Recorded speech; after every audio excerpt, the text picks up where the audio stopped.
Congratulations to all who have made the inaugural conference Progress, Opportunities and Challenges in Myanmar's Transition happen.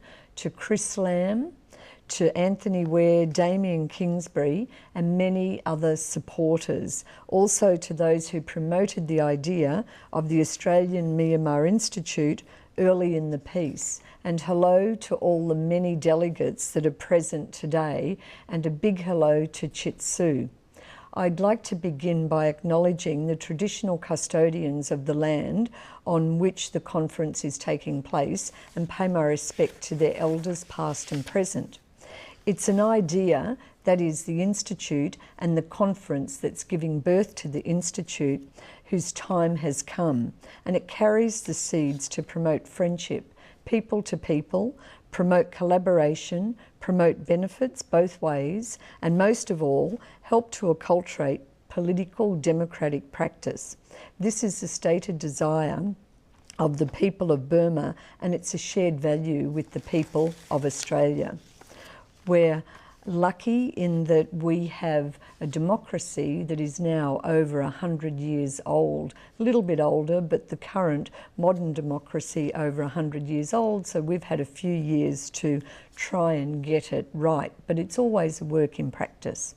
I'm talking with you today from the Australian Federal Parliament, one of our key democratic institutions, a place that is wholly transparent, if not a bit incomprehensible at times to members of the public.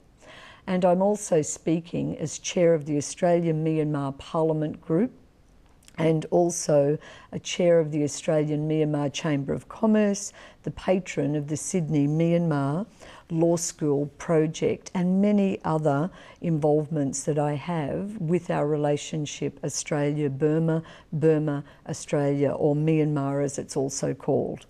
The Parliament, or the Lators in Myanmar, are, I believe, off to a good start. From an inauspicious birth to auspicious actions is how I see it. I see that the Lators are trying to be truly independent. I know I'm speaking among friends, all friends of Burma and its people, whether we present are Burmese or non-Burmese, we're united by our care, concern and compassion for a country, a state that has suffered and stagnated for way too long. A lot self-inflicted by a small group of leaders, but essentially military men who were united by an ideology with a stated mission to protect the people and to protect the nation from disintegration. Sadly, neither was able to really happen. The people have suffered endemic poverty that's still present, deprivation, displacement with land grabbing that's still happening, but at least with some commitment to try and deal with that now. Some of the world's poorest health indicators, in ridiculously low educational attainments, and a country that has been at war with itself for a long time, maintaining a large defence force for internal wars and not focused on national defence. Now I see that the military, the Tatmadaw, have an opportunity to do that and take their place with the modern defence forces in our region and internationally. It's a state that in some ways, despite noble efforts from public servants and many others, that has been left with a bit of a shell. Institutions that are terribly shaky. An economy, or two economies really, the formal and informal, that have been shattered, but the informal one is the one that has been the one that people have turned to work for them.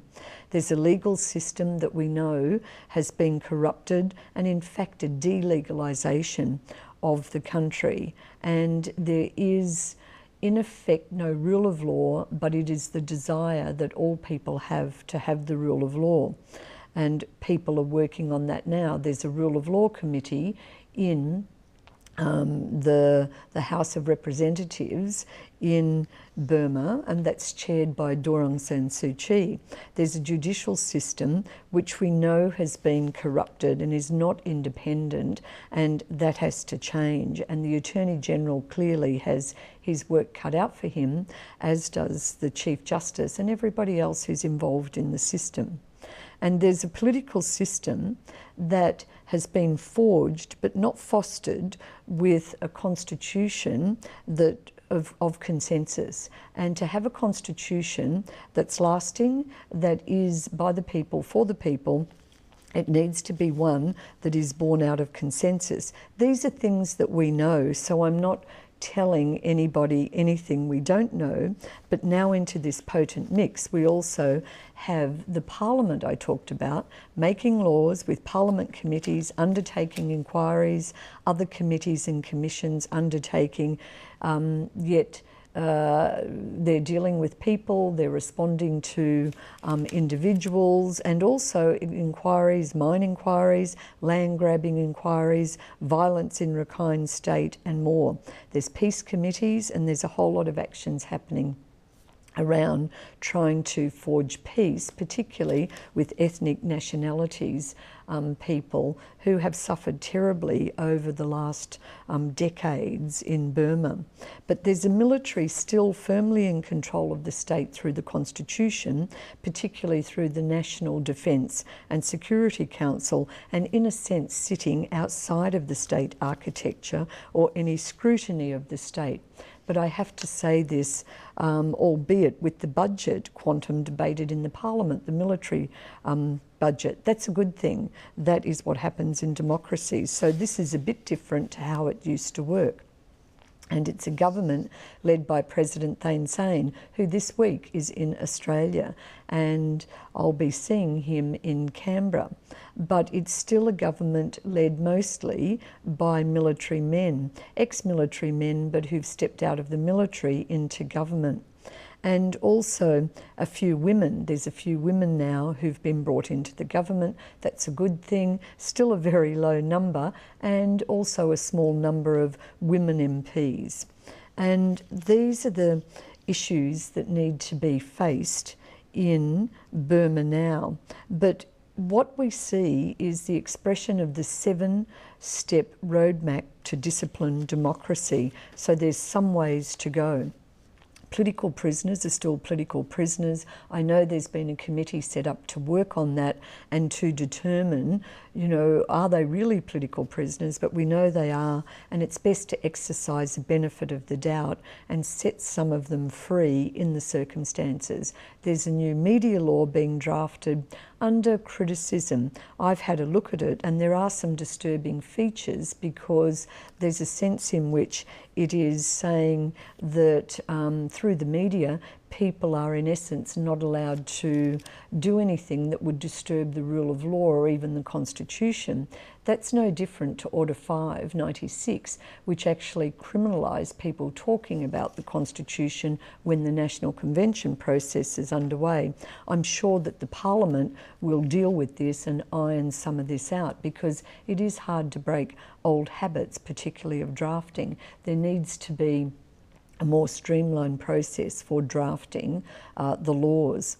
As yet, there are no signs of constitutional reform, yet there are talks about it. It's my contention that without this constitutional reform that gives expression to the two key elements of sound constitution making, that is process and design, that there will be no lasting constitutional settlement, and that's the missing link in everything that's happening in Burma now. The Constitution is flawed on both counts. Process, because it was not inclusive, and it even violated Declaration 190 that was a slork declaration. it gave the genesis to the National Convention. It excluded certain members, and it put the clappers on freedom of speech. And I've already mentioned Order 596, that came later, but that really prohibited that people partaking in the National Convention. The design, we know, is also flawed, and if we laid the template of the rule of law over it, we would see that there's huge gaps. Doesn't mean it's all wrong. There's some good things in it as well. It's just not born out of a constitutional settlement that included all of the people. And this would involve, for example, somewhere like South Africa, when they came out of apartheid, it was an agreed political settlement to move to a constitutional settlement. They had an interim constitution for a period. Then they set about having open discussions, consultations around the country. There were millions of submissions. Some of them were verbal, some of them were simply one page. People put in all sorts of things, but when the representatives got to promulgate the Constitution, everybody in the country had had a say. And it even goes to the name of the country. I know it's accepted that it's Myanmar in the international system, but that was changed by a military order, and it is one of those issues that needs to be included in the discussions as part of the constitutional settlement. So there are many constitutional commons, but no consensus as yet. And there's 3 years, there's 2013, 14, 15, leading up to the next elections. I see hope. I'm cautiously optimistic. I see that within that time frame there can be processes and political reform plans put in place that lead to a constitutional settlement, so that the people of Burma, of Myanmar, can get the peace, the prosperity, and live with the freedoms that they've so long been denied and so long craved. It's incumbent now upon people like President Thein Sein, the People's Leader Daw Aung San Suu Kyi, and others who are involved in this process in the country to make it work. It's incumbent upon us, and particularly those of us who are friends and old friends of the people of Burma, to support the current processes and support the people's desire to get to that constitutional settlement. I wish you well today. Chris, good on you for doing this. It's a huge undertaking. It's grown bigger than Ben-Hur, and I look forward to the outcomes, the ongoing relationships, and I wish you well from the Federal Parliament here in Canberra. Thank you.